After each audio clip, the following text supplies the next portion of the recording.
Hello everyone, my name is Weaklink and I am here for vlog number 4. It is a bright, almost evening time here in Arizona on January the 30th of 2013. It is 5 p.m. Mountain Standard Time. I am here today because I want to talk about Heart of the Swarm. Just some generic simple thoughts on it, nothing too deep, because obviously nothing is set in stone yet. Personally, speaking about Heart of the Swarm now, I introduced myself as a Terran player to Base Trade TV. That is what I was, and Wings Liberty, well, that's when Wings Liberty ended. I was, came to an end. Sorry. When Heart of the Swarm beta got released, I have decided, after playing it for a while, I will be playing random on Heart of the Swarm until I figured out what would work best for me. I switched over to random and Wings of Liberty as well, mainly because of global play. Been having a ton of fun playing on Korea, SEA, that sort of thing. And it's kind of interesting actually to play on those two, because when I go play on NA and EU, I can't really read what people are doing. I'm like, what build is this? What are they attempting to do here? But I play on SEA and play on Korea, and I'm like, oh, this guy's 2-rexing me. Alright, let's go 3-gate pressure and PVT then. I'll just kill him before he gets his stuff out. Alright, sounds cool to me. And then I win because I find out he's bronze, and apparently my Protoss isn't as bad as I thought it was. So, Heart of Swarm, not Wings of Liberty, is what I meant to talk about. Just a little bit tidbit of where I am in Wings of Liberty, but Heart of Swarm's coming up. I'm seeing Protoss being awesome. Awesome, actually, would be the best way to say that. Because it has such a complete game.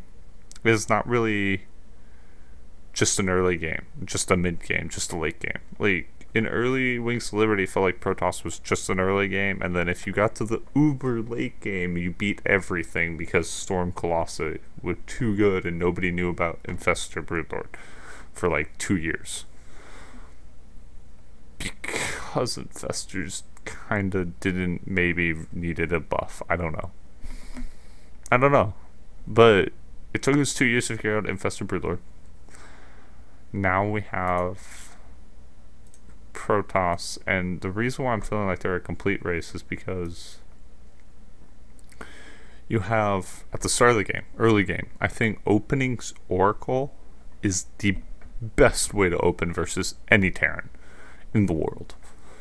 You have a unit that kills Marines and Widow Mines and Hellions like it's nobody's business. The 3 things that normally just completely wreck a Protoss in the early game of Heart of the Swarm right now, it's countered by 1 unit, because they can see burrowed units, so it takes care of a Widow Mine if you split properly, because I'm not 100%, but I think it's 2 Widow Mine shots for 1 Oracle, and that's barely.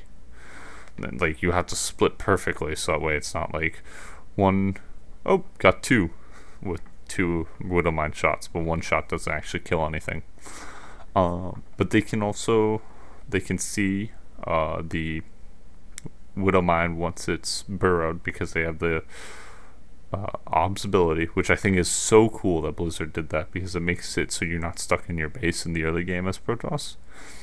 And then you have the Mama Core, which helps with base defense if it gets really hairy, so you can play potentially a more greedy game, but I prefer open up Stargate, but in such a way that you get the Nexus right before the Stargate finishes, so then you get an Oracle, and it's slightly delayed for minerals, but you have the expansion there, so it's technically a 1-base opening, but it's a very quick 2-base.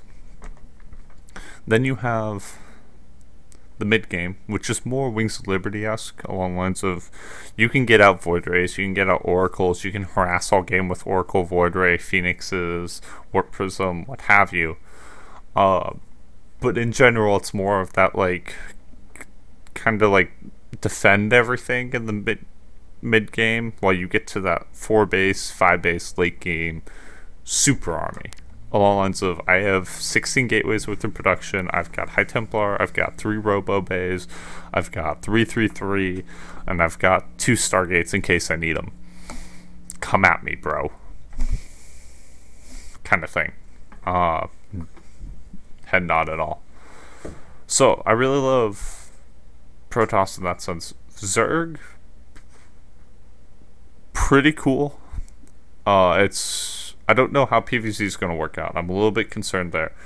Not from a balance standpoint, but just from I don't know how you would actually play that matchup out properly. Because you have Zergs, which I just think opening up metas is the way to go currently. ZVZ, ZVP, ZVT, open up metas. It's multitasking intensive, so it makes it nice, but at the same time, it allows you to pin back your opponent while you just take 3 base and take up to a Swarm Host for defense. But Swarm Host, I really hate Swarm Host design.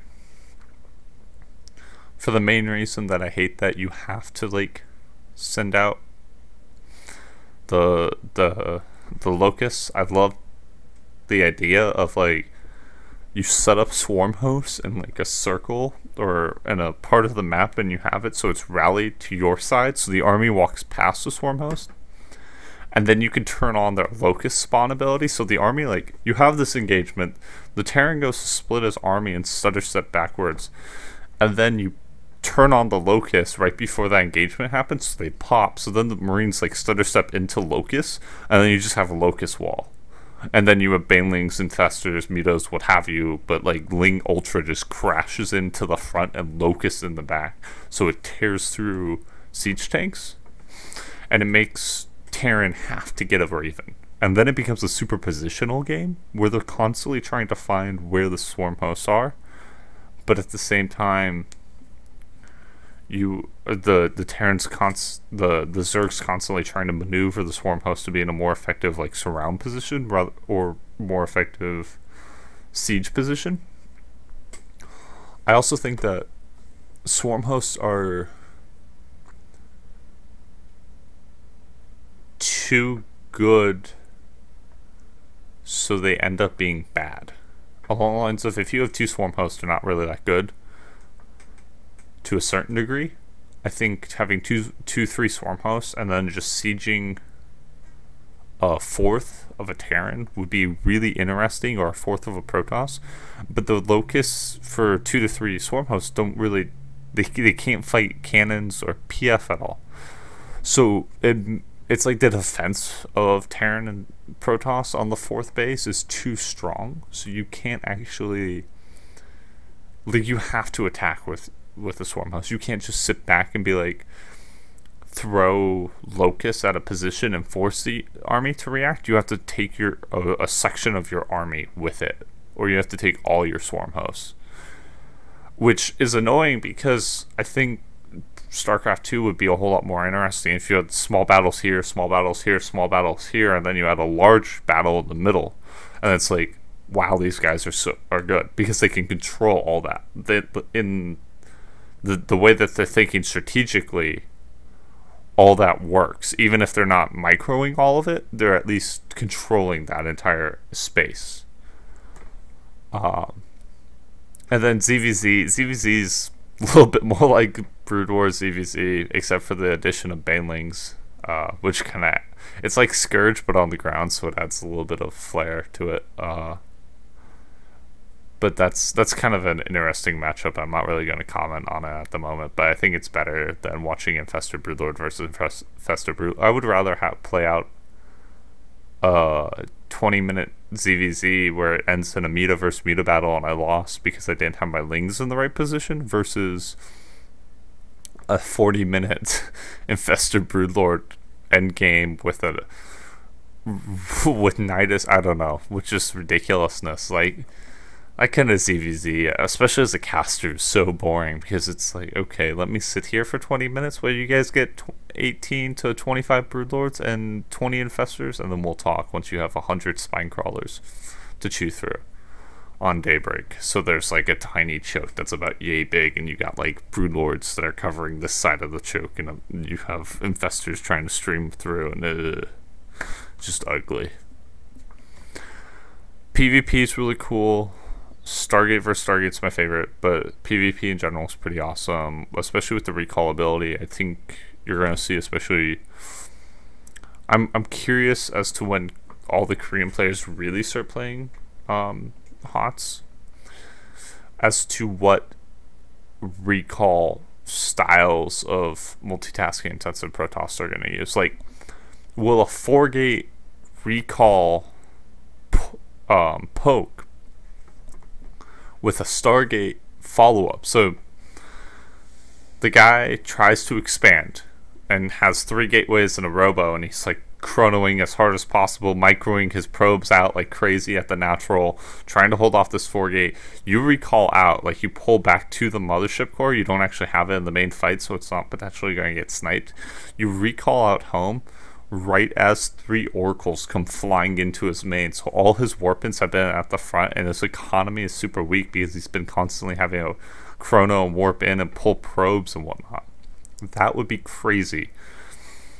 Maybe it stabilizes from there. I don't know. I don't know how PvP is going to happen, but that's kind of a cool idea. PvT, I honestly feel... I feel as though too many people are just complaining imbalance over Terran at the moment. The Hellbats are annoying. They're definitely very strong, and they're crazy good. So I think that's the only thing I'm worried about balance-wise is Hellbats. But Widow Mines, I just feel like people don't know how to micro. And I'm just kind of like, when I hear... Like, I actually just saw a tweet, and somebody's asking Dustin Browder on Twitter to balance Widow Mines. I'm like, dude, learn to play. Because... even though in Wings of Liberty they were higher rank, they were masters and I was diamond, I was still like, you just don't have good enough micro to beat a Widow Mine. I'm sorry that we didn't make this easy enough for you. Like, I don't know, I find that I like the Widow Mine. I like where it fits currently. It's definitely not easy. It sucks in ZVT, trust me. Going Ling Muta versus a meching Widow Mine player is nearly impossible. So I think the overall way Terran playing mech versus Zerg is stressful.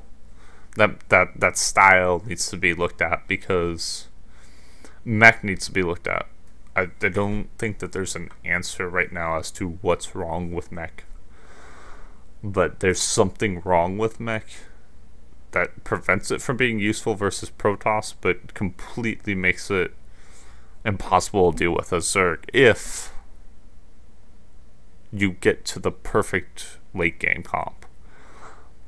Mech in the mid to late game and in the mid game, that's a really cool battle to watch. It's really cool to see a Zerg player put on the aggression, take multiple bases, and go. And try and destroy mech with that. Especially with the new Thor, it just can snipe Broodlords, so it's more of a Roach, Ling, Ultra Infestor style with some mutas, depending on the player. But that style is super cool to watch. But in the I get this feeling, I know there's just going to be a lot of hate from that comment, but I get this feeling that if a mech player gets to a perfect comp with some air in, I mean some like battle cruisers, some Thors, some tanks, that sort of thing, I don't see a Zerg army that can handle that. Not that it can't win versus that if it's like a super crazy war of attrition and the mech player can never get 5 bases. But if the mech player gets to 5 bases, I just feel like the game kind of ends, and that's like good game design. That you can get to it's like, get to this objective and we win. That's my issue with the current Infestor Broodlord. Actually, I can take these out. I don't like that you can play Infestor Broodlord where, to the point that, like, you get to it, you have one battle with it, if you decisively win that battle, you win the game. Like, I hate that design style. So mech, I think, needs to be looked at. I think it should be viable versus Protoss, though, but I don't see that. I don't have an answer for that, because if there already is a potential issue with mech versus Zerg, changing buffing mech at all would cause a complete imbalance. So I'm curious as to how you would fix that, and I don't know at the moment. It might be that you go biomech style, where you get like Marine Marauder Hellbat with a few Thors. That'd be kind of interesting, especially with the Thors having the range upgrade. If the range upgrade can be used versus Colossi, now you might have an idea. Because then they don't have to get Vikings, so you continue to get Medivacs out. That would be kind of fun to play with. But that's also super resource intensive, so you have to be intelligent as a meching player, and you have to get those resources. The next thing, the TVT, cool, seems similar to Wings of Liberty. Most of Terrans do, except for Widowmine. Widowmine, I wish it shot faster and didn't have such a long delay in TVT, because Hellions run-bys would just get smashed. If you were, and that shows like intelligence, not like, that shows intelligence of a Terran player to set up the Widowmines in spots that they know will have a Hellion run-by. But it's also a supply loss, so it's not like you can continuously set down Widowmines all over the place. You don't want a lot of Widowmines towards the mid game. You want to have less and less of them. So having 2 to 4 would probably be a good number in a TVT mech army. I'd say in all matchups with Widowmines. TVP, like I said, I don't know what to think about it at the moment. There's a lot of aggressive potential with Hellbat drops and Widowmine drops in the early game. From the Protoss perspective, it's annoying, but if you know how to split versus, is it really that an issue? Like, it's annoying, but I feel as though Protoss players, their control at the highest level is good, at the lower levels is lacking. I'd say even NAGM and down is lacking to a certain degree. I think the control inside of Blink Stalker micro is phenomenal, but I'm curious as to how many Protoss players are going to drop off from the ladder scene when HOTS comes out, because they don't have the multitasking to control a Protoss army with Stargate play and keep up with macro and expand and get upgrades. I see a lot of people dropping quite far in ladder just because the skill level jumped. Zerg is the same way. I think buffing Infestors to the range 10 wasn't good. I think that having the Infestor have a projectile shot is better, because it seems to be slower, so it seems to be easier to dodge, which is awesome. And I feel as though Viper should take its place. Actually, yeah, I think the Infestor could just get nuked and you could just replace it with the Viper. And then balance it from there. Because the Viper with the Blinding Cloud, the Pole, and the... Oh, there's one more. I'm spacing on the other ability. I know that it can take health for mana from its own buildings, but I don't know what its other ability is. But having those abilities alone makes late game Zerg armies very scary, because if it's on the ground, it's gonna get crushed if it's underneath the Blinding Cloud. Ultras are just too good, and that's how it should be, because you should have to micro out of a Blinding Cloud, which you can. Though I don't think having ultras. Yeah, actually no, having ultras that strong is good, because they took away the burrow charge. So that's good, and that might actually fix TVZ to a certain degree. But I'm still afraid with Battle Hellions that it would still break it. But having having Vipers is awesome because of how is great. I've used awesome too many times. Viper game-wide, its unit design is really cool because it's a paper cannon to even greater degree than Marine is, because it will just disappear if you don't have the control for it and the multitasking for it. So I think Hot's skill level will be above Wings of Liberty because of the way that you have, just because of multitasking needed. You will need to multitask better and more than in Wings of Liberty outside of Terran going bio and mass drop. And I think Terran players that switch races, professional Terran players that is, that switch races, that played that more multitasking intensive style, will do well.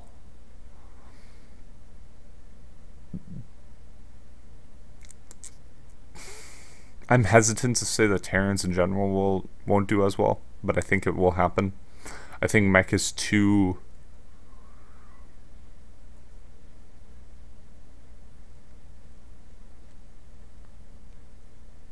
It will seem as though Terran is broken, but they will not win as many tournaments as they did in Wings of Liberty, except for the Korean Terrans.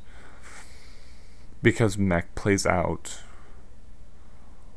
you have to have really good game knowledge because you need to know what the end result with mech needs to be. So you'll see a lot of Terrans win foreign only events, but you will see a lot of Terran. It will stay the same comparatively to Wings of Liberty, because Terrans,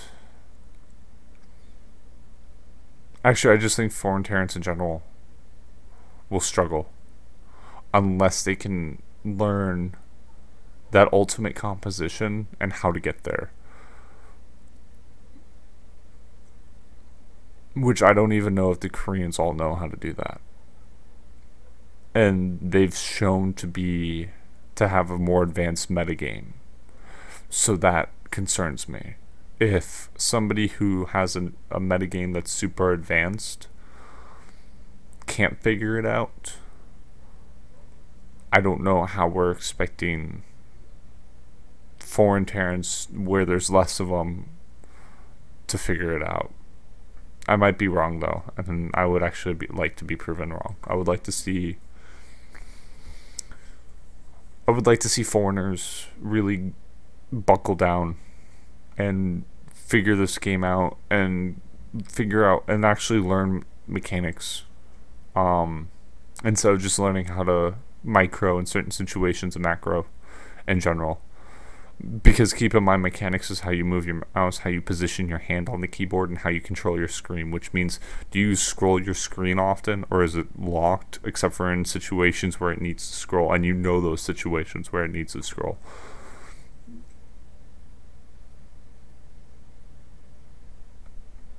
I would like to see that happen. That would be my wish, I guess, for Heart of the Swarm. But those are just some thoughts I have on it. Obviously, it's a whole lot longer than just some, but that's where I'm thinking at the moment with Heart of the Swarm. The units, the number of workers above production, above town halls, such as command centers, nexus, and hatcheries, needs to be taken away, except for casters and observers. That shouldn't be in the game for players. It's a skill. It is. You can argue worker splitting needs to be taken away. I'm okay with it if they made it so it's more efficient mining if you actually split your workers. That would be cool. But it's such a minute thing. I don't think it's going to matter with the amount of, especially for the first 2 years of HOTS. There's going to be a lot of multitasking that you're gonna see players with 450, 500 APM on a more regular basis, I hope. And it'll be really cool. It'll be a sight to see, and I'm super excited. I'm super stoked. But My name is nTL.Weaklink. I cast for Base Trade TV. This is on the YouTube page of Map Control Co. And you can find me on the Twitters at nTL.Weaklink. And you can find me streaming Wings of Liberty and Heart of the Swarm at twitch.tv/weaklink. And if you wish to hear my voice cast over some last weekly games for the Zotac Cups and similar, go to twitch.tv/basetradeTV. Anyways, hope to see you next time. My name was Curtis Wright. This was vlog number 4, and I am signing out.